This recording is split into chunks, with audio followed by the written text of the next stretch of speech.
출애굽기 3장 9절로 12절까지 말씀입니다. 출애굽기 3장 9절로 12절.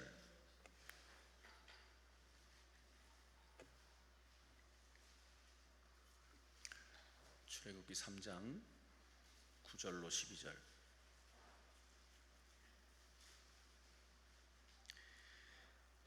다 찾으신 줄 알고 우리 한 목소리로 크게 합독합니다. 이제 가라, 이스라엘 자손의 부르짖음이 내게 달하고 애굽 사람이 그들을 괴롭히는 학대도 내가 보았으니 이제 내가 너로 바로에게 보내어 너에게 내 백성 이스라엘 자손을 애굽에서 인도하여 내게 하리라. 모세가 하나님께 아뢰되 내가 누구이기에 바로에게 가며 이스라엘 자손을 애굽에서 인도하여 내리이까? 하나님이 이르시되 내가 반드시 너와 함께 있으리라. 내가 그 백성을 애굽에서 인도하여 낸 후에 너희가 이 산에서 하나님을 섬기리니 이것이 내가 너를 보낸 증거니라. 아멘. 금천구 금화로 위치한 성민교회 김우건 목사님이십니다. 오늘 본문을 중심으로 이제 가라 라고 하는 제목으로 말씀을 선포하실 때 큰 은혜 받으시기 바랍니다. 우리 하나님 앞에 영광의 박수 올려드립니다. 할렐루야. 만복의 근원이 되시며 우리의 생가사를 주관하시는 살아계신 하나님 아버지, 오늘 저희들을 이렇게 사랑하셔서 축복의 귀한 은혜의 자리에 우리를 부르신 것을 감사를 드립니다. 주님의 말씀으로 주님이 이제 가라고 말씀하셔서 저희들이 이곳까지 왔사오니 이제 주님이 친히 각자가 드려야 될 말씀을 음성으로 들려주옵소서. 머리 숙인 하나님의 사람들을 모두를 주님이 축복하여 주시되 살아가는 귀한 하나님의 자녀들 모두가 다 정말 지금보다도 더 귀하게 존귀하게 쓰임받을 수 있는 믿음의 일꾼들 다 되게 하여 주옵소서. 연약한 성도들은 고쳐 주옵소서. 병든 심령들은 치료하여 주옵소서. 가난한 성도들에게는 넘치는 복을 허락하여 주옵소서. 능력이 없는 성도들에게 하나님의 더 큰 능력을 허락하여 주셔서 하나님 앞에 존귀하게 쓰임받을 수 있는 믿음의 일꾼들 되게 하여 주옵소서. 이제 말씀을 함께 나누기를 원합니다. 성령님께서 부족한 종을 오늘도 이곳까지 부르셨사오니 주님이 친히 말씀하여 주시고 하나님이 주시고자 하는 말씀만 바로 증거하도록 우리 주님이 축복하여 주옵소서. 악한 영을 금하시고 말씀을 듣지 못하게 하는 악한 영들은 이 시간 나사렛 예수의 이름으로 떠나갈지어다. 성령이 놀라우신 역사하심만이 우리 가운데 있기를 소망합니다. 주님이 홀로 영광 거둬 주옵소서. 예수 그리스도의 이름으로 간절히 기도하옵나이다. 아멘. 할렐루야. 오늘 귀한 자리에 참여하신 여러분 모두에게 하나님의 은혜와 축복이 충만하시기를 주의 이름으로 축원합니다. 따라하겠습니다. 좋은 거 생각하고, 좋은 거 보고, 좋은 거 듣고, 좋은 거 말하면 좋은 사람 됩니다. 믿으시면 크게 아멘. 자, 시작.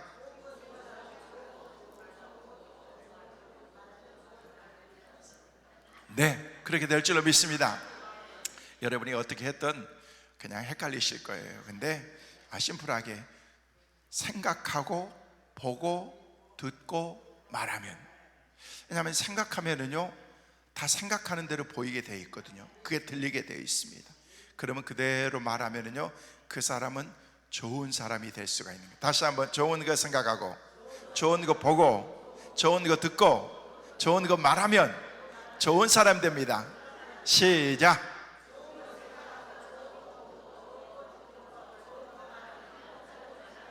할렐루야. 그렇게 될 줄로 믿습니다. 그래서 우리가 생각하는 게 굉장히 중요해요.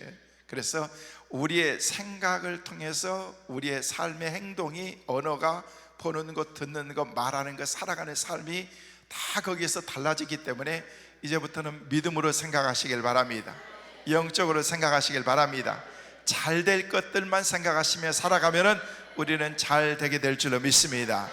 이렇게 참 좋은 날 하나님께서 이곳까지 여러분 이제 가라, 강남 금식기도원 가라, 그래서 하나님이 여러분의 걸음을 이곳까지 인도하신 줄로 믿습니다.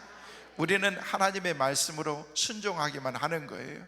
저도 하나님께서 야, 이번 주는 강남 금식기도원 가라, 다음 주는 어디 가라 그러면은요 저는요 그냥 스케줄만 저한테 이렇게 안 중복되지만 않으면요, 제가 하나님께 약속을 드렸기 때문에 하나님 감사합니다, 믿음으로 순종하겠습니다. 늘 자주 와야 되는데 못 오고 한 달에 한 번 정도밖에 못 와요. 7월 달에도 8월 달에도 이렇게 오는 날짜가 다 정해졌는데 하나님께서 가라고 말씀하시면은요, 믿음으로 순종하는 거예요. 제일 중요한 게 뭐냐면요, 우리 삶 가운데 복된 것이 하나님의 말씀으로 순종하면서 살아가는 거예요. 하나님께서 우리에게 주신 계명과 말씀을 따라서 하나님이 우리에게 주신 말씀을 어떻게 믿음으로 순종하느냐, 그의 삶이 대한 결과가 우리 가운데 이렇게 복으로 나타나기 때문에 그렇습니다. 왜 이렇게 좋은 날 하나님께서 나를 이곳까지 보내주셨을까? 우리가 왜 기도원에 왔습니까? 사람답게 한번 살아보고 싶다는 거예요. 그러면 지금은 사람답게 내가 못 사는가? 그렇다는 얘기가 아니고 더 지금보다도 가지고 있는 어떤 기도의 제목들을 하나님께 올려놓고 하나님의 복된 삶을 살고 정말 내가 인생을 인생답게 살고 싶은 그런 마음이 있기 때문에 여러분을 하나님께서 이곳으로 보내주신 줄로 믿습니다. 여러분, 중요한 것은요, 우리가 오래 사는 게 중요한 게 아니고 바르게 사는 거예요. 바르게 사는 거예요. 사는 것처럼 사는 게 중요하다는 거예요. 세상은 살아가는 사람은 다 살아갑니다. 그런데 우리 인생을 정말로 사람답게 살아야 되는데 때로는 인생이 꼬여서 삶을 살아가다 보면은요, 내가 원했던 그런 삶의 방식이 아니라 전혀 엉뚱한 방향으로 내 삶이 가기도 한다는 것입니다. 그때는 우리의 삶이 당황스럽고 내 삶이 이렇게 살아서 어떻게 되겠는가라는 그런 마음들이 우리 가운데 있지만은요, 그러나 우리 하나님께서는 모든 것을 합력하여 선을 이루시기 때문에 어떤 상황과 환경 가운데서도 하나님은 하나님의 방법으로 우리의 삶을 인도해 가실 줄로 믿습니다. 그 하나님을 바라보는 것입니다. 말씀을 드렸던 것처럼 우리가 사는 것처럼 살아야 된다는 거예요. 일찍 와가지고 강사 숙소에서 이렇게 창문을 열고서 밖을 이렇게 쫙 보는데요, 밖에서 닭 울음소리가 많이 나더라고요. 여기서 닭을 키우는지 모르겠어요. 한 마리 두 마리가 아니고 여러 마리인데 막 꼬꼬꼬대 꼬꼬 하면서 이게 알을 낳나 아니면 뭔가 생각하면서 이게 그 서울에서 듣지 못하는 그런 그 소리가 아주 정겹게 닭 소리가 이렇게 나는 걸 들으면서 야, 참 좋다. 산세도 좋고 공기도 맑고. 여러분, 이 좋은 곳에 온 거 감사하시길 바랍니다. 여러분, 하나님께서 우리에게 많은 좋은 환경들을 허락해 주셨는데 때로는요, 이 소리도 안 들립니다. 여러분은 들으셨는지 모르겠지만은요, 이 닭소리가 얼마나 잘 들리든지. 그러면서 제가 그 닭 소리를 들으면서 베드로도 한번 생각해 봤고 여러 가지를 생각하면서 분명히 저거 달걀을 낳은 것 같은데 닭 알을 낳으면은요, 알 낳았다는 신호로 이게 주인에게 알 낳았어요, 알 낳았어 하면서 소리를 내고 그렇게 하는 것 같아요. 근데 그걸 보면서 제가 거기까지 생각해 봤어요. 저 알이 낳았으면은요, 저거는 유정란인데, 여러분 달걀도 보면 무정란이 있고 유정란이 있잖아요. 사람도 무정란 같은 사람이 있고 유정란 같은 그런 사람이 있거든요. 그 사람이 웃느냐 웃지 않느냐에 따라서 유정란이 될 수도 있고 무정란이 될 수도 있는 거예요. 하나님과 어떻게 관계를 맺으면서 사는 사람이냐에 따라서 유정란이 될 수도 있고 무정란이 될 수도 있다는 거예요. 겉보기에는요, 우리가 그냥 계란을 삶아가지고 먹으면은요, 그 닭에서 나오는 그런 알이 그 알 같고 그렇지만은요, 그러나 이것을 암탉이 그것을 쫙 품어보면은요, 이게 진짜 알에서 병아리가 나오는가 안 나오는가에 따라서 이게 유정란인지 무정란인지 거기서 분별이 된다는 거예요. 생명이 있느냐 없느냐에 따라서 달라지는 것입니다. 어떤 사람은 말씀을 들어도 늘 말씀에 대한 그런 사모하는 마음이 없고 웃음도 없고 기쁨도 없고 은혜가 안 되는 것입니다. 그 사람은 무정란인 것입니다. 근심 걱정 가운데 늘 우리 인생을 살아가는 것입니다. 죄송해요, 그 사람들은 무정란인 것입니다.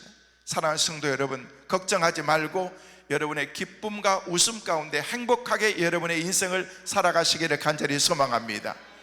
웃음은 기적을 낳는다라는 그런 말이 있지 않습니까? 말씀 듣다가도 여러분 그냥 웃기도 하고 그냥 하나님의 은혜가 있으면은요 기쁨으로 드렸는데, 어떤 사람들은요 너무 심각한 거는 설교하는 저만 심각하면 되는 거예요. 여러분은 그냥 기쁨으로 편안하게 그냥 앉아서 말씀 듣고 은혜스럽다 그러면은요 아멘 아멘 할렐루야. 여러분이 아멘만 잘해도 복 받을 줄로 믿습니다. 여러분 아멘이란 말이 얼마나 중요한 말인 줄 아십니까? 아멘은요 그렇습니다, 맞습니다, 그 말씀은 목사님이 지금 말하는 것 내 겁니다, 아멘 할렐루야.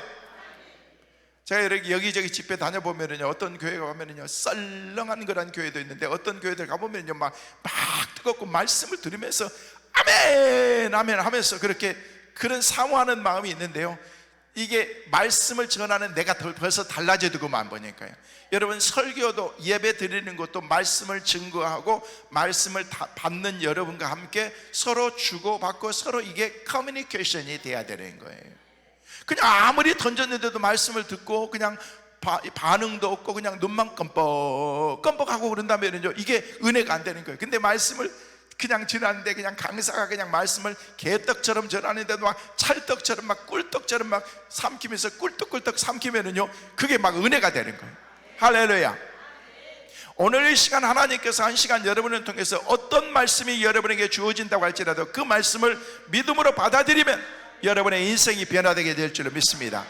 무조건적으로 말씀에 순종하면서 그래 내가 이 말씀을 내가 말씀으로 내가 받아야 되겠다라는 그런 마음을 가지고 살아가면은요 그 사람이 바로 유정란과 같은 그런 삶이라는 것입니다. 한 번은 지난번에 집회를 갔어요. 집회를 갔는데 저를 꼭 강사 식사를 모시고 싶다 그래가지고 그 부부가 이렇게 왔어요. 그래서 이런저런 얘기를 하면서 목사님 지난번에 오셔서 말씀을 이렇게 집회를 두 번째 갔는데 할 때 너무 자기들이 은혜를 받았는데 너무 감사하는 마음으로 자기들이 식사를 꼭 한번 섬기고 싶다라는 그런 생각을 가지면서 그날 저녁에 식사를 대접하면서 그런 얘기를 하더라고요. 아내가 그러는 거예요. 자기 남편이 신앙생활을 어렸을 때부터 모태 신앙이기 때문에 어렸을 때부터 쭉 하고 결혼하도 쭉 했는데 항상 그 온도만 유지하고 있었다는 거예요. 그런데 지난번 집회에 참여하면서 말씀을 듣고 난 다음에 사람이 너무 많이 바뀌었다는 거예요.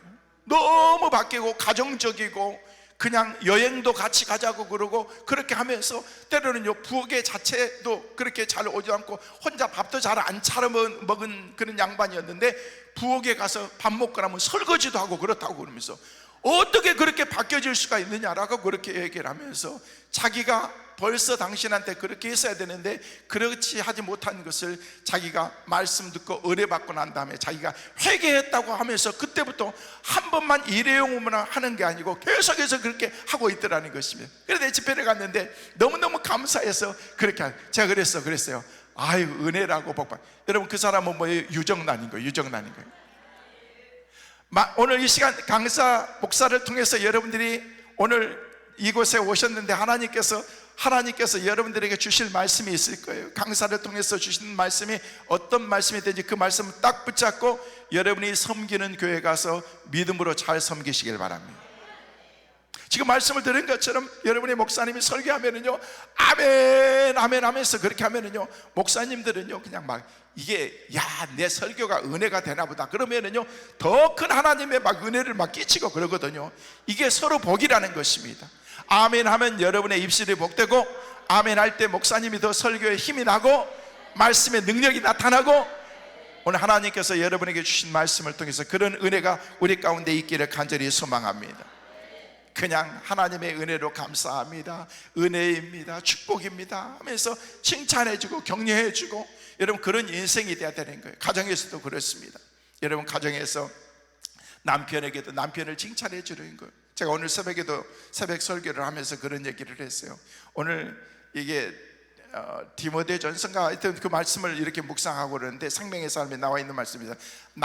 아내들아 남편에게 복종하고 순종하고 남편들아 아내를 사랑하고 그리고 난 다음에 이렇게 서로 이렇게 격려하면서 아름다운 부부의 관계를 가져야 된다, 행복한 가정을 만들어야 된다라는 그런 말씀을 하더라고 보니까. 그래서 제가 그 말씀을 하면서 서로가 서로를 배려하는 마음을 가지면서 행복한 가정을 만들어 나가라 라는 그런 말씀을 드렸는데, 여러분 그렇습니다. 행복이라는 것은 그냥 이루어지는 게 아니잖아요. 서로가 서로를 격려하는 거예요. 잘한다고 칭찬해 주는 거예요.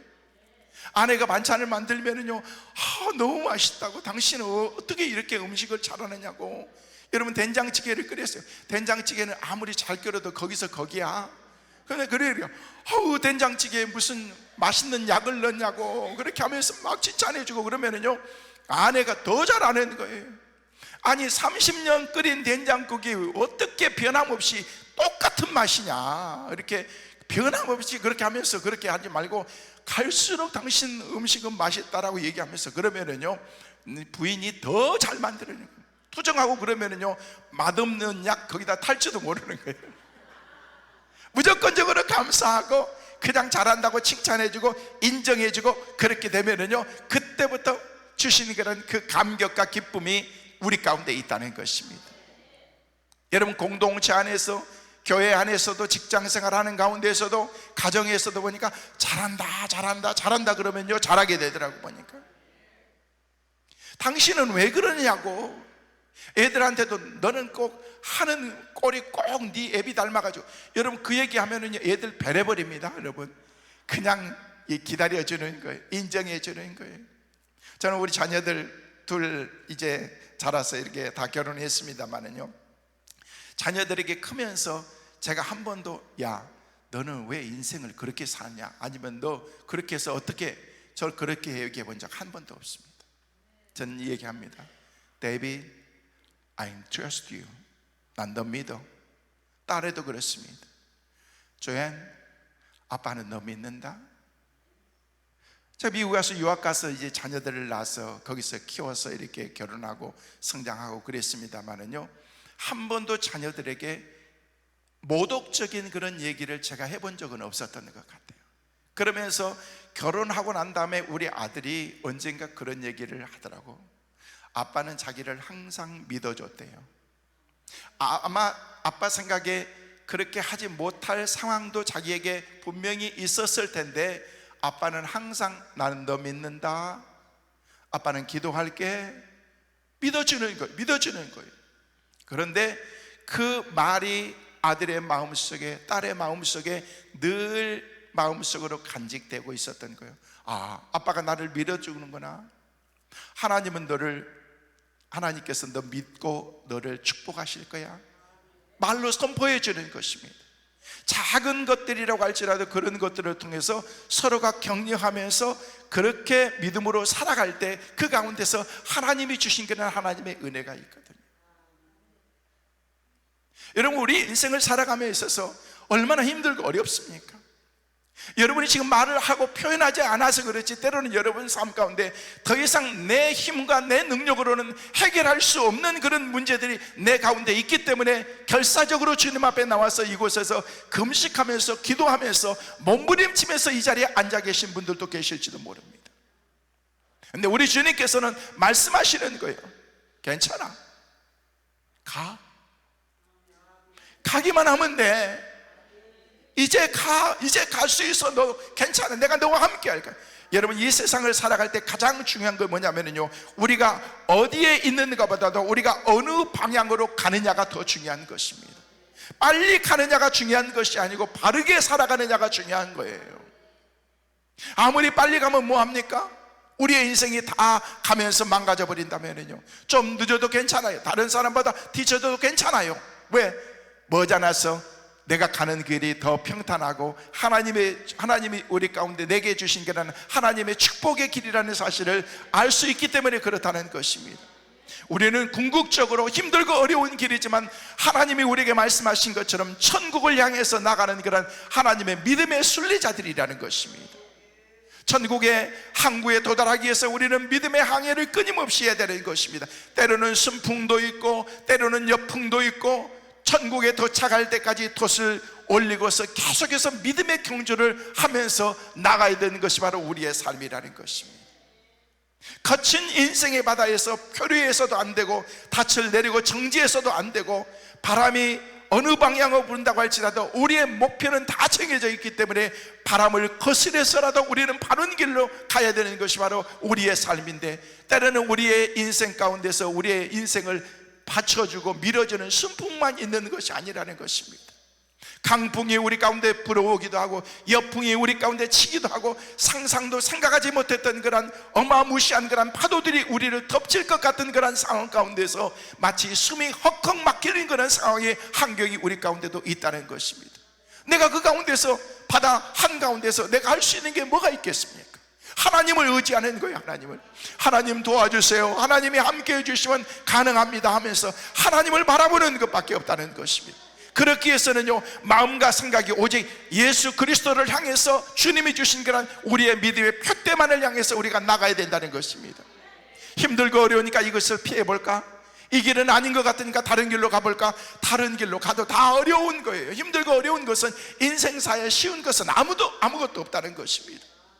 만사에 분명한 그런 목표가 우리 가운데 있어야 됩니다만, 특별히 신앙생활하는 가운데 더욱더 우리의 삶은 그렇습니다. 목표를 다른 말로 얘기하면 그것을 비전이다라고 말하는 거예요. 비전, 꿈이라고 말하는 것입니다. 그래서 사도 바울은 빌립보서 3장 14절 말씀에 표대를 향하여 그리스도 예수 안에서 하나님이 위에서 부르신 부름의 사랑을 위해서 자기는 날마다 쫓아간다.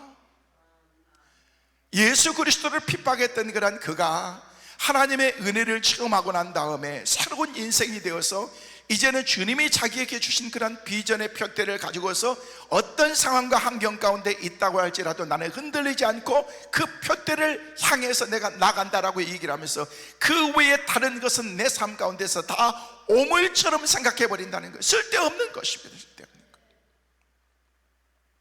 여러분, 내 삶에 가장 소중한 것을 발견하는 그런 삶이었기 때문에 그가 그런 고백을 할 수 있었던 것입니다. 바울 정도로 얘기하면요, 이력서가 화려하고 내 자신을 얼마든지 내놓을 만한 그런 사람이었는데도 불구하고 그런 것에 개의치 하지 않냐고 나의 나된 것은 하나님의 은혜라는 그런 생각을 가지면서 온전히 주님만 바라보는 그런 신앙이었다는 것입니다. 오늘 기도회에 참여한 사랑하는 성도 여러분, 여러분의 삶도 여러분의 삶 가운데 어떤 환경 가운데 있다고 할지라도 여러분의 삶은 주님이 책임져 주실 것을 믿고 오직 주님만 바라보는 은혜가 있게 되시기를 주의 이름으로 축원합니다. 그 주님만 바라보면 되는 거예요. 표대를 향해서 그리스도 예수 안에서 하나님의 부르심은 그 상을 바라보면서 우리가 믿음으로 살아가야 된다는 것입니다. 성도 여러분, 우리는 나름 각자 인생의 레이스를 우리가 달려가고 있습니다. 중요한 것은 오늘 우리에게 주셨던 9절 말씀의 말씀처럼 이제 가라, 이제 가라라고 그렇게 말씀하신 거예요. 분명히 가면 된다는 것입니다. 가시되 바로 가야 된다는 것입니다. 분명한 목표를 가지고 가라는 것입니다. 저는 여러분이 가지고 있는 기도의 제목, 앞으로 이것을 진짜 가야 될지 말아야 될지, 해야 될지 말아야 될지 모르겠습니다. 근데 오늘 주님께서는 말씀을 통해서 여러분에게 응답을 주십니다. 가라는 거예요, 하라는 거예요. 믿음으로 순종하면 복이 될 줄로 믿습니다. 난 진짜 가야 될지 해야 될지 멈춰야 될지 잘 모르는 그런 상황 가운데 있으면요, 여러분, 인생은 도전인 것입니다. 저는 도전을 좋아합니다.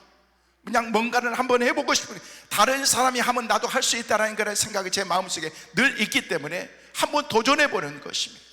왜? 저 사람이 하는데 나는 왜 못하겠어? 그냥 1등 안 하면 어때요? 최선을 다하면 되는 거죠.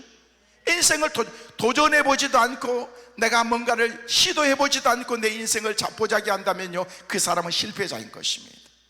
안주하면 안 되는 것입니다. 가능성이 단 1%만 있다고 할지라도 도전해보라는 거예요. 근데 우리는 10%, 20%, 30%, 아니 70%, 80%가 있는데도 우리는 계속 두드리고만 있다는 것입니다. 하나님 갈까요 말까요? 하나님이 이미 사인을 주셨는데도 가지 않고 우리는 그 가운데서 멈춰 있는 것입니다. 더 이상 하나님이 여러분에게 어떻게 막 그냥 끌고 갈 수가 없게, 우리 하나님은 인격적인, 문 밖에 서서 두드리느니 누구든지 내 음성을 듣고 문을 열면 내가 그에게 들어가서 그와 더불어 먹고 마시고 함께 더불어서 산다고 말씀하셨지, 문 부시고 들어오신 그런 하나님이 아니라는 것입니다. 인격적인 주님 앞에서 여러분의 마음을 열어서 주님을 모시고 주님과 더불어서 살아가면 그 삶이 복이 될 줄로 믿습니다. 가능성을 보고 우리가 우리의 인생을 살아가는 건 아닙니다만은요, 여러분의 삶 가운데서 단 1%, 2%만 있다고 할지라도 도전해 보라는 것입니다. 하다 안 되면은 할 수 없는 거지만은요, 하나님이 우리에게 가능성을 주셨는데도 우리는 스스로 내 삶 가운데서 나는 내 능력이 여러분의 능력으로 사는 거예요? 내 힘으로 사는 거예요? 아니잖아요, 여러분. 나의 나 된 것은 하나님의 은혜로 되고, 하나님께서 내 삶 가운데서 오늘까지 여기까지 인도해 주셔서 우리가 이곳에 온 줄로 믿습니다.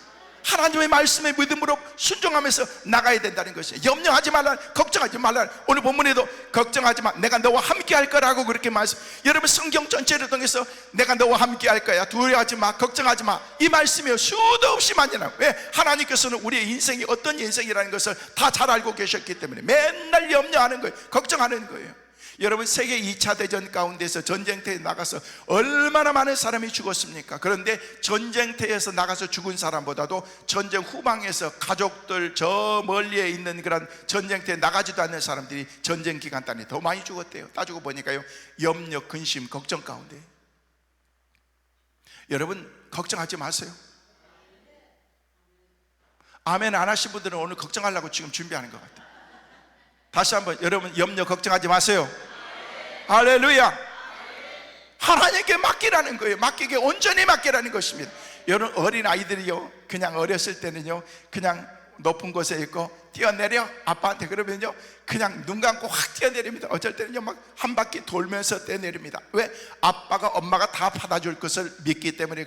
그런데 애들이 좀 크고 2살 3살 되면은요, 위에 올라가면은요, 발발발발 떨고 있어요. 야, 뛰어내려. 아빠 무서워. 전에 뛰어내렸잖아. 그때는요, 모르고 못 모르고 뛰어내린 거야.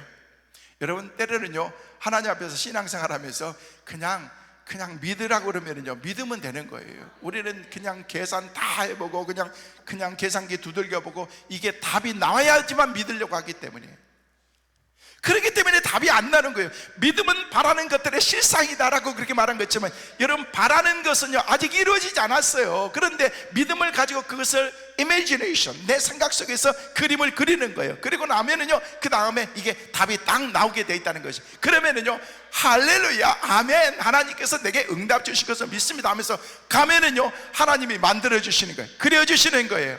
이제 가라. 하나님께서 말씀하시면 무조건적으로 믿음으로 순종하면 복이 될 줄로 믿습니다.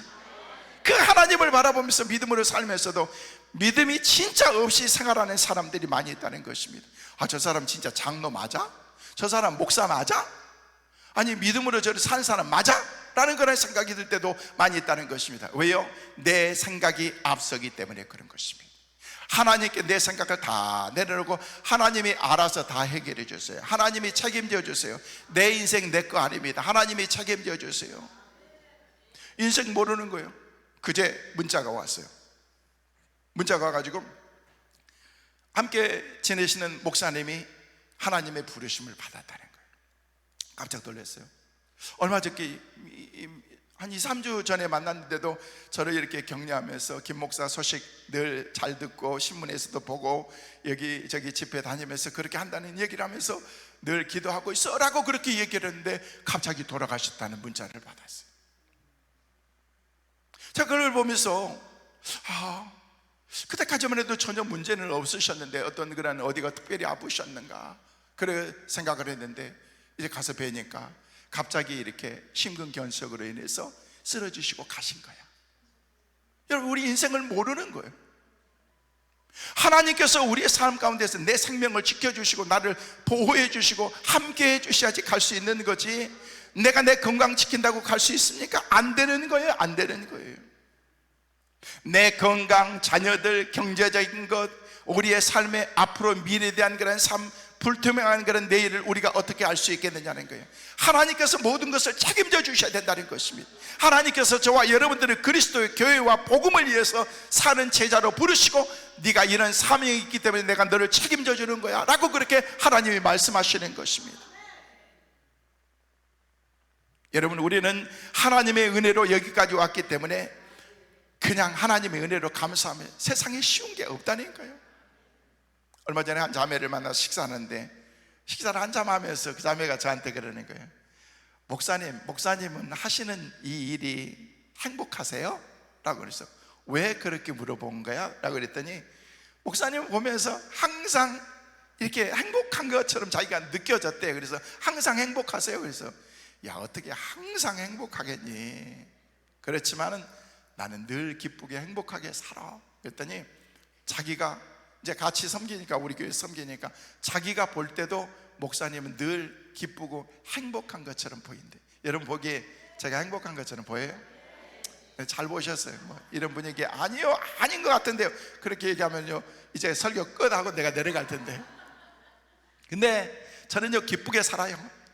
늘 소풍 가는 것처럼 아싸 오늘도 청평에 간다 하면서 그냥 우리 성도들 기도하러 온 그런 믿음의 성도, 여러분 기도는 와서 집회하면은요 진짜 은혜거든요, 여러분. 왜냐하면은요 여기 와서는요 은혜를 진짜 사모하는 사람들만 오기 때문에, 기도에서 응답받고자 오는 그런 분들이기 때문에 제가 어떻게 무슨 설교를 한다고 할지라도 여러분 다 그냥 은혜가 되잖아요. 근데 어떤 데가 설교하면은요, 죄송해요, 어떤 교단에 가서 보면은요 거기는 너무 그만하고 집회하는데도 박수도 안 치면서 하고 그러는데 막 너무 경직돼 가지고 막 그렇게 하는데 난 그거 못 봅니다. 그래서 그냥 집회 끝날 때까지 어찌됐든 확 다 두들겨 깨고 그냥 부셔가지고 그냥 은혜 받고 막 박수 치면서 아멘 아멘. 나중에는요 집회 중간에 성도들이 아멘 하는 거 보면서 담임 목사님이 깜짝 놀라더라고요. 자기 교인들이 이렇게 아멘을 잘하는지 몰랐대요. 그래서 내가 아멘의 복에 대해서 그냥 막 한 30분 동안 막 설교를 하면서 여러분들이 아멘해야 복 받는다고, 잘 된다라고, 여기서 잘 되는 교회의 특징은 기도가 살아있고 찬송이 살아있고 아멘이 살아있다라고 그렇게 막 얘기했더니 나중에는요 아멘 아멘 아멘 하면서 막 커지더라고요. 할렐루야. 여러분 은혜 받으면은요 우리의 삶 가운데서 기쁜 거예요. 저는요 늘 하나님의 은혜 가운데 사니까 늘 행복하게 사는 거예요. 기쁘게 사는 거예요.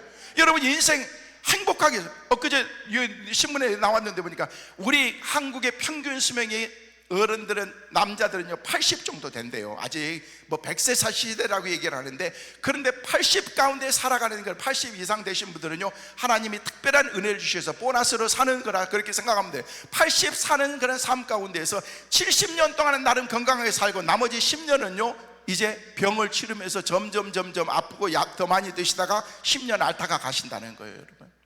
그러면 우리 인생을 건강하게는 70, 80 그렇게밖에 못 사는데, 우리 그 사는 거라는 인생을 우리가 어떻게 살아야 되겠느냐는 거예요. 보람있게 행복하게, 아 내가 하는 일이 진짜 기쁜 일이다 라는 그런 생각을 가지면서 우리가 그렇게 살아야 되느냐, 그렇게 살아야 된다는 것입니다. 그러면서 그러는 거예요. 목사님 늘 행복하고 목사님 늘 좋으시겠어요? 그랬더니 뭐가? 그랬더니 늘 비행기 타시고 그러잖아요. 그래서 늘 너도 비행기 타봐. 여러분 비행기 타는 게 얼마나 힘든 줄 아십니까? 할 수 있으면은 다음 달에도 가야 되고 뭐 10월 달에도 이게 나가야 되고 막 이런 것들이 있는데, 난 제일 전에는 막 이제 미국 왔다 갔다 수도 없이 그렇게 세니까 막 13시간 막 매 시간, 그러니까 아프리카 갈 때는요 27시간까지 타봤어요. 그러니까 거기 안에서 비행기에서 밥을 몇 끼를 먹었는지 기억이 안 날 정도로 그렇게 하고 그러는데, 나중에는요 이게 이제 죄송해요 어른들 계시는데 나이를 한 살 한 살 먹어가면서 비행기 타는 게 이게 쉽지가 않더라고 보니까. 근데 목사님은 좋으시겠어요? 맨날 비행기 타고. 그래서 좋아 보일 수도 있지요. 아니 좋아요. 그런데 그게 늘 좋은 것만은 아니라는 것입니다. 네, 기쁘게 살려고 노력하는 거예요. 행복하게 살려고 노력하는 거예요. 왜? 하나님께서 우리 인간들을 만드실 때 우리를 창조하신 목적이, 첫째는 하나님 앞에 영광이고, 그리고 난 다음에 우리가 우리의 인생을 기쁘고 행복하게 살 수 있도록 만들어 주셨기 때문에, 여러 가지 환경의 조건들, 상황과 모든 것들을 하나님이 우리에게 주셨는데도 불구하고 우리는요 지질이 힘들고 어렵게 어려운 길만 찾아서 다니면서 그렇게 생각하면서 산다는 거예요. 그렇게 살면 안 된다는 것입니다. 기쁘게 살아가시길 바랍니다. 사랑하는 성도 여러분, 하나님이 저와 여러분을 하나님이 기뻐하시고 헌신된 하나님의 사람으로 주님의 자녀로 삼아주신 것은 철저히 하나님의 섭리와 뜻에 의해서 부름받은 하나님의 사람이라는 사실을 믿으시길 바랍니다. 하나님께서 그분의 뜻을 따라서 우리를 이 영광스러운 자리에 불러주셨고, 부름받은 우리에게 하나님께서 우리에게 말씀하시기를 이제 가라라고 말하고 있습니다. Now go to the king 이라고 말하고 있습니다. Now, 지금 가는 거예요. 누구에게? The king. 오늘 말씀의 배경 가운데서 더 킹이 누구냐는 거예요. 바로에게 가라는 거예요. 바로에게. 아니, 바로에게 가는 것은 죽는 거예요. 애굽에서 사는 것은 사람답게 살지 못하는 거예요. 그래서 하나님께서는 이스라엘 백성들에게 너희들은 가라. 모세에게도 하나님께서 너는 가라. 언제? 지금. Now go to the king. 지금 바로에게 가라고 그렇게 말하고 있다는 거예요. 하나님, 어떻게 내가 그에게 갑니까? 이런 상황 가운데서 어떻게 구체적으로 하나님께서 우리에게 가라고 말씀하시는데, 여러분, 가라고 말씀하실 때는요, 하나님께서 목적을 이루기 위해서 가라고 말씀하시는 거예요. 여러분을 하나님께서 이곳까지 부르시고 이곳 기도원까지 미신 것은 하나님께서 분명히 여러분을 통해서 목적을 이루기 위해서 이곳까지 부르신 걸로 믿으시길 바랍니다. 하나님께서 모세를 이스라엘 지도자로 부르신 목적이 어디에 있는가? 오늘 보았던 그런 9절 10절 말씀을 보니까 하나님께서 중요한 결정을 내리면서 모세를 부르시는 장면이 나오는데, 이제 가라. 이스라엘 자손의 부르짖음이 내게 달하고 애굽 사람이 그들을 괴롭히는 학대도 내가 보았으니 이제 내가 너를 바로에게 보내어 너에게 내 백성 이스라엘 자손을 애굽에서 인도하여 내게 하리라. 여기 말씀 가운데 사용하는 그런 말씀 가운데 이제라는 그런 말이 나오고 있습니다. Now, 지금 가라는 것입니다. 막 계획을 세우고 막 계산을 해보고 가라는 것이 아니라 지금 가라는 거예요. 지금 가라는 것입니다. 여러분, 속박과 억압 가운데 살아가는 그런 그들을 향해서 하나님께서 모세를 부르고 계시는 거예요. 왜? 하나님께서 그들을 통해서 꼭 하셔야 될 그런 사명과 일들이 있으셨기 때문에 하나님께서 말씀하시는 거예요. 그래서 하나님께서 모세를 살려주신 목적이 어디 있는가? 왜 하나님께서 나일강 물에서 떠내려가는 모세를 하나님이 구해주셨는가? 왜 하나님께서 세상이라는 그런 강물을 떠내려가는 그런 그 저와 여러분을 하나님께서 불러주시는가를 우리가 생각해야 된다는 거예요. 그냥 내버려 두셨으면 우리는 세상 가운데서 살아가는 사람, 여러분, 예수 믿는다는 게 얼마나 복인 줄 아십니까? 우리 주위에 예수 믿는 사람들이 다 많고 우리는 전도하려고 보면 다 예수 믿는 사람들인데, 여러분이 그 사람들만 교제하기 때문에 그런데 우리 주위에 따지고 보면요 90%의 사람들이 교회 안 나오고 있어요. 얼마나 많은 사람들이 주님을 모르고 살아가는 사람들이 많이 있는데, 우리는 그 가운데서 하나님이 특별히 나를 사랑하셔서 하나님의 자녀로 삼아주셨다는 것 자체, 그 자체만 해도 하나님의 은혜인 줄로 믿으시길 바랍니다. 감사해야 돼. 나는 하나님의 자녀인 것 감사하다. 하나님의 은혜다라는 그런 생각을 가져야 된다. 한때는 모세를 하여금 이집트 국왕에서, 여러분, 왕실에서, 여러분, 국왕의 그 밑에서 최고의 학술을 익히고 하시더니 그 외에는 미디안 광야에서 40년 동안 인생의 밑바닥에서 훈련하신 이유가, 그 가운데서 이유가 뭐였는가? 하나님이 부르시기 위해서 다 준비하신 거예요. 준비하신 거예요. 여러분이 진짜 힘들고 어려워서 막 숨이 헉헉 막힐 것 같은 그런 상황 가운데서 지금까지도 있었는데도 지금 여러분이 지금 살아계시잖아요. 하나님께서 앞으로 행하실 그 일들, 여러분이 갔을 때 이루실 그 일들을 이루기 위해서 하나님께서 우리로 하여금 만들어 오신 광야라는 것입니다. 저도 그렇고 여러분도 그렇고 인생을 살면서 인생의 광야가 한두 가지였습니까? 말할 수 없이 힘들고 어려운, 누구에게도 말할 수 없는 그런 상황과 환경이 우리 가운데 있었지만 그 가운데서도 여전히 하나님이 내 편이 되어주셔서 내가 너와 함께하니까 걱정하지 마, 이제 너는 가기만 하면 돼, 그 말씀에 믿음으로 순종하면서 갔더니 하나님께서 오늘의 나를 만들어주시고 오늘의 여러분을 만들어주신 것입니다. 앞으로도 너무 따지지 말고 재지 말고 하나님의 말씀이 여러분에게 주어지면 믿음으로 순종하면서 갈 때 하나님이 여러분의 인생을 책임져 주실 줄로 믿습니다. 사랑하는 성도 여러분, 하나님께서 저와 여러분을 부르신 목적이 바로 여기에 있습니다. 세상의 가운데에서 주의 자녀로, 하나님의 자녀로 우리가 살 수 있도록 하나님께서 우리를 만드셨다는 것입니다. 저는 한 가지 생각만 해도 늘 가슴이 벅찬 게 뭐냐면요, 하나님이 나를 구원하셨을 뿐만 아니라 이제는 영혼 구원하는 그런 사명을 주셔서 많은 사람들에게 복음을 증거하고 이곳저곳을 다니면서 집회를 하면서 교회들을 살리고 또 영혼들을 살리는 그런 일들을 하나님이 제게 맡겨주셨다는 거예요. 너무 감사한 일이라는 것입니다. 하나님께서 주신 그런 하나님의 은혜. 세상에 얼마나 똑똑한 사람 많습니까? 학벌 좋은 사람들 얼마나 많습니까? 명석한 사람들도 얼마나 많습니까? 인격과 인품이 훌륭한 사람들도 많은데, 그런데 그 가운데서도 하나님, 나 같은 사람을 하나님께서 불러주신 것, 이게 바로 하나님의 은혜라는 것입니다. 여러분 똑똑해서 하나님이 여러분을 하나님의 자녀로 불러주셨나요? 구원받은 하나님의 자녀로 우리를 삼으셨나요? 아니지 않습니까? 그냥 하나님께서 무조건적으로 하나님이 우리를 사랑하신 것입니다. 왜? 죄 가운데 허덕이고 있는 우리였기 때문에.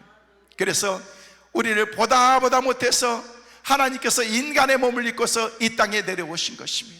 그래서 우리에게 구원의 선물의 은혜를 주시기 위해서 십자가에서 예수 그리스도의 사랑을 우리 가운데 보여주신 것입니다.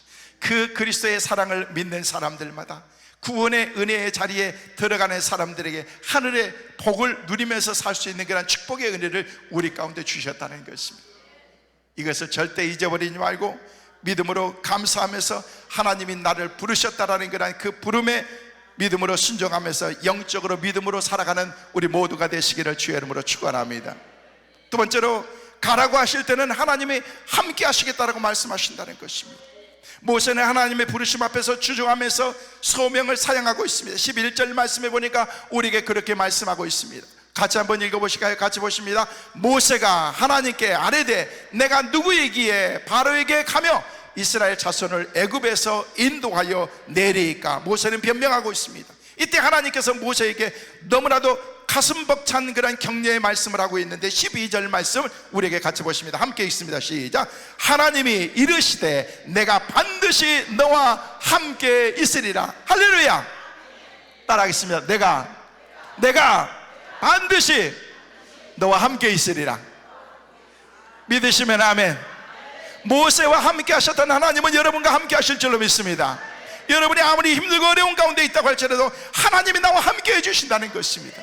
저는 이 말씀을 묵상하면서 새벽에 이 말씀을 묵상하는데 할렐루야, 아멘. 그렇습니다. 하나님이 나와 함께 할 줄로 믿습니다. 여러 가지 기도의 문제의 제목들을 가지고 놓은 하나님 금식 기도하면서 기도하는 사랑하는 성도들, 하나님이 함께 한다는 것을 믿고 확신을 갖게 하여 주옵소서.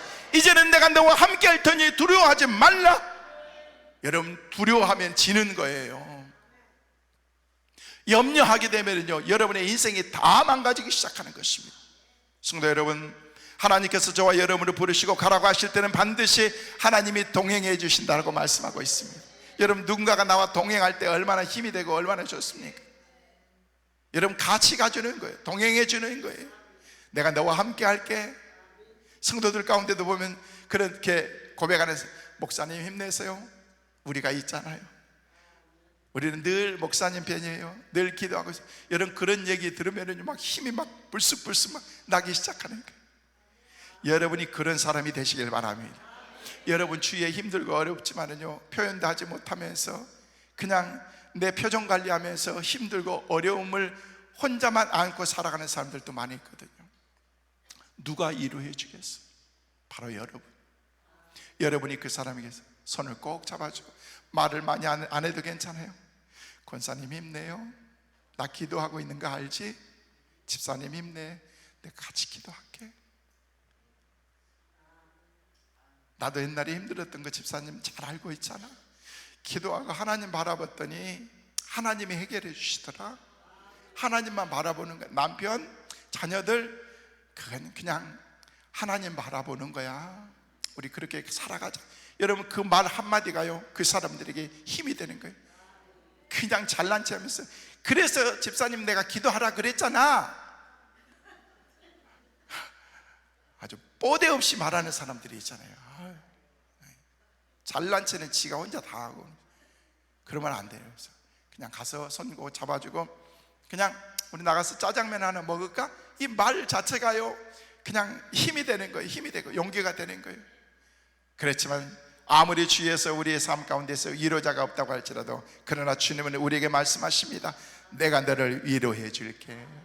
내가 너와 함께 할 거야. 함께 있어 줄 테니까 염려하지 마. 하나님의 말씀도 아직도 믿어온지 모세가 이렇게 얘기하고 13절 말씀해 보니까 그렇게 말씀하고 있습니다. 모세가 하나님께 아뢰되 내가 이스라엘 자손에게 가서 이르기를 너희의 조상의 하나님이 나를 너희에게 보내셨다 하면 그들이 내게 묻기를 그의 이름이 무엇이냐 하리니 내가 무엇이라고 그들에게 말하면 좋겠습니까? 라고 그렇게 또 물어보는 거예요. 아직도 못 믿고 있는 거예요. 그랬을 때 하나님께서 그 뒤에 14절 말씀에 이렇게 말씀하고 있습니다. 같이 한번 읽습니다. 시작. 하나님이 모세에게 이르시되 나는 스스로 있는 자니라. 또 이르시되 너는 이스라엘 자손에게 이같이 이르기를 스스로 있는 자가 나를 너희에게 보내셨다 하라. 스스로 있는 자라는 말에는 매우 중요한 의미가 담겨져 있습니다. 있는 자라는 말은 과거에도 있었고 현재에도 있고 앞으로도 있으실 분이라고 그렇게 말씀하고 있는 것입니다. 여러분, 과거에도 계셨고 지금도 계시고 앞으로도 나와 함께 계시면서 나를 도와주시면서 나와 함께 한다는 것입니다. 할렐루야. 저는 제 살아가는 그런 목회의 사역 가운데, 목양하는 그런 목양 가운데, 살아가는 앞으로의 삶 가운데도 하나님이 함께 하신다는 것을 믿습니다. 여러분이 살아가는 여러분의 삶에도 하나님이 함께 하는 것을 믿으시길 바랍니다. 과거에도 함께 하셨던 하나님, 지금도 함께 하시면서 우리는 주님만 바라보면 되는 거예요. 그래서 마태복음 28장 20절 말씀에 볼지어다 내가 세상 끝날까지 너희와 항상 함께 있으리라. 할렐루야. 하나님이 항상 함께 졸지도 아니하시고 주무시지도 아니하면서 늘 주님이 우리와 같이 계신다는 거예요. 사랑하는 성도 여러분, 지금까지는 우리가 어떻게 살아왔다고 할지라도 잊어버리시고 새롭게 내일을 바라보면서 믿음으로 살아가는 은혜가 있기를 간절히 소망합니다. 계산하면서 살지 마세요. 너무 계산적으로. 믿음의 사람들은 그렇게 사는 게 아니고 하나님께 내 삶을 맡기면서 그냥 그 무절제하게 무분별하게 내 인생을 살아내는 것이 아니라 하나님을 바라보라는 거예요. 하나님 철저하게 하나님을, 진짜 힘들고 어려울 때 하나님 바라보니까 하나님께서 문제를 해결해 주시더라고. 나는 막 풀려고 막 몸부림쳤는데 그게 나 다 꼬이고 그러는데 가만히 있었더니 하나님께서 하나씩 이 모든 문제를 풀어주시더라는 것입니다. 우리는 자신의 삶에 만족하지 못하고 감사하지 못하면서 스스로 불행하게 그렇게 살아가는 그런 경향이 많습니다. 내게 주신 것은 하나님의 은혜, 하나님 이만해도 난 너무 감사합니다, 하나님의 은혜입니다 라는 그런 생각을 가져야 된다는 거예요. 여러분, 19세기 러시아의 소설가였던 톨스토이가 썼던 그런 사람에게는 얼마만큼의 땅이 필요한가라는 그런 단편 소설에 나온 내용입니다.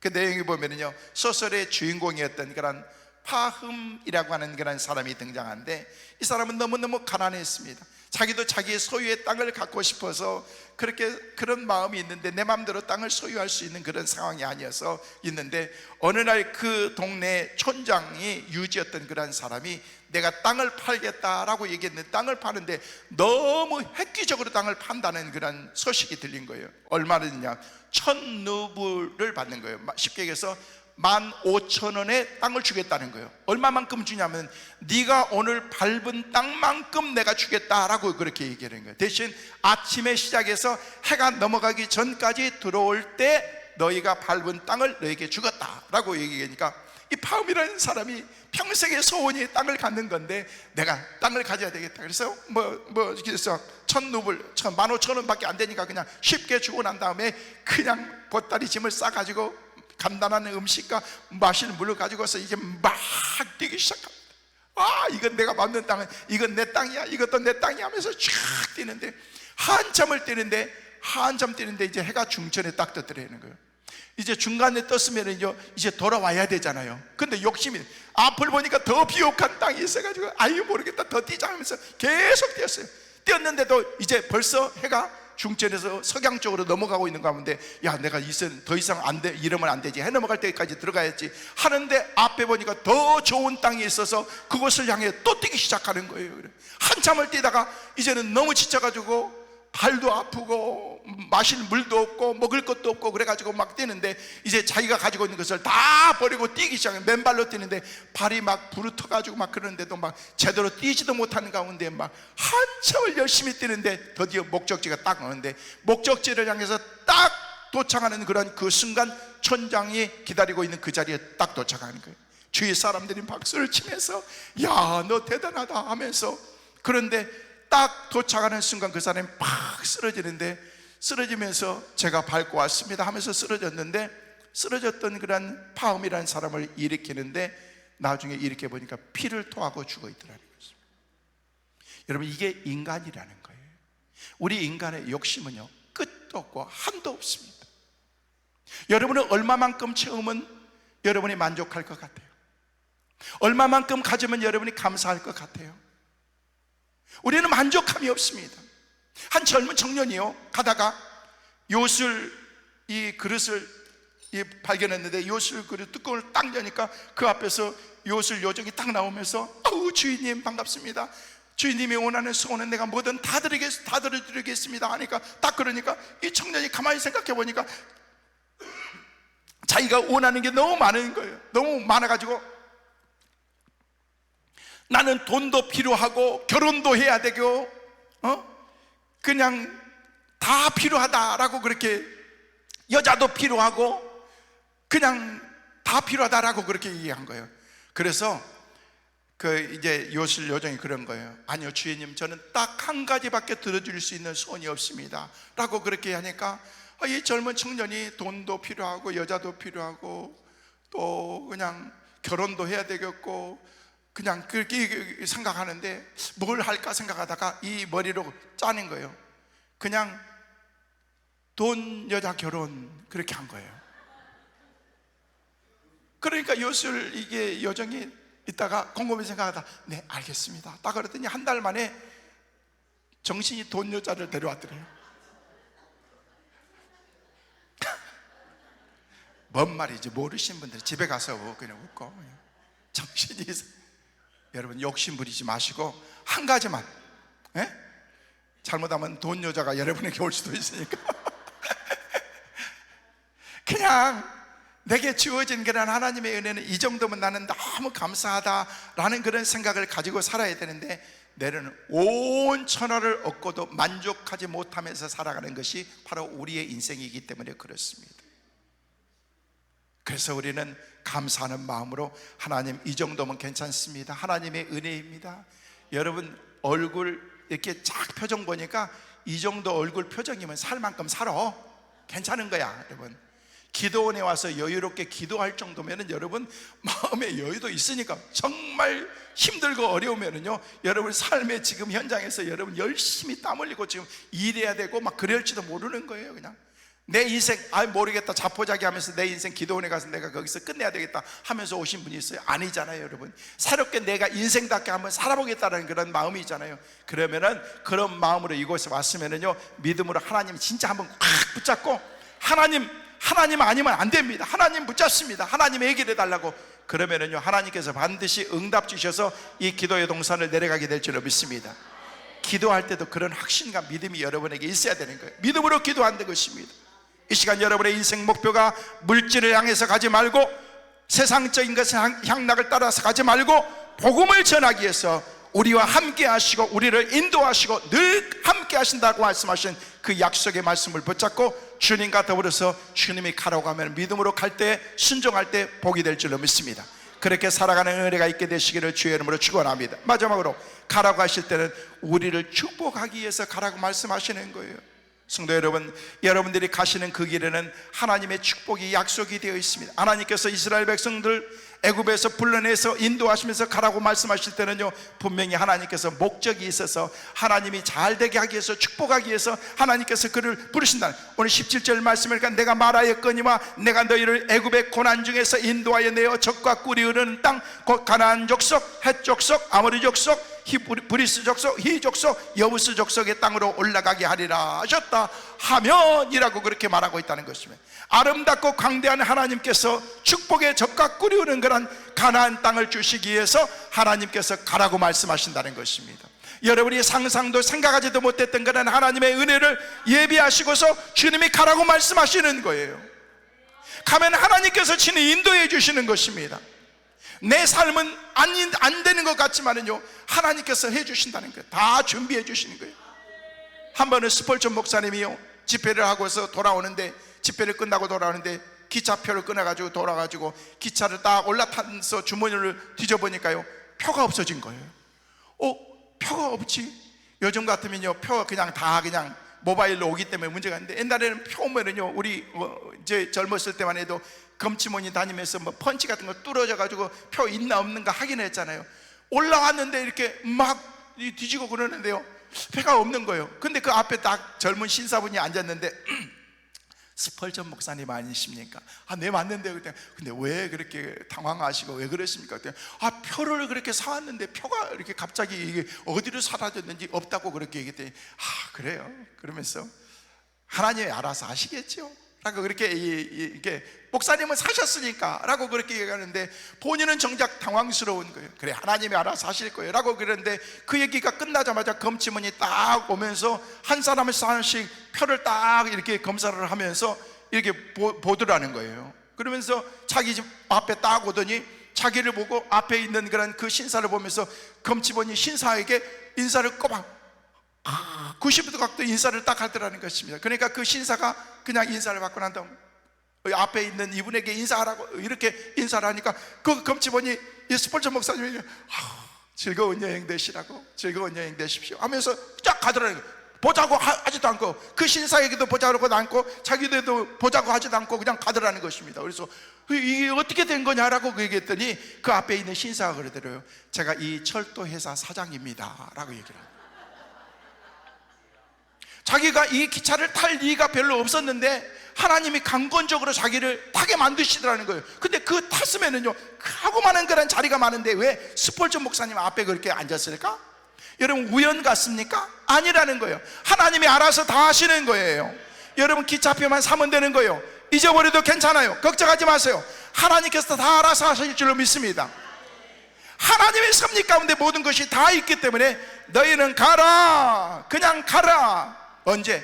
Now go to the king. 지금 아무리 그 사람이 바로라고 할지라도 세상에 권력을 가지고 있는 사람이고 내 힘으로는 안 될 것 같은 그런 상황 가운데 있다고 할지라도 우리는 걱정하지 말고 하나님의 말씀을 의지하면서 이제 가라라고 그렇게 말씀하신다는 것입니다.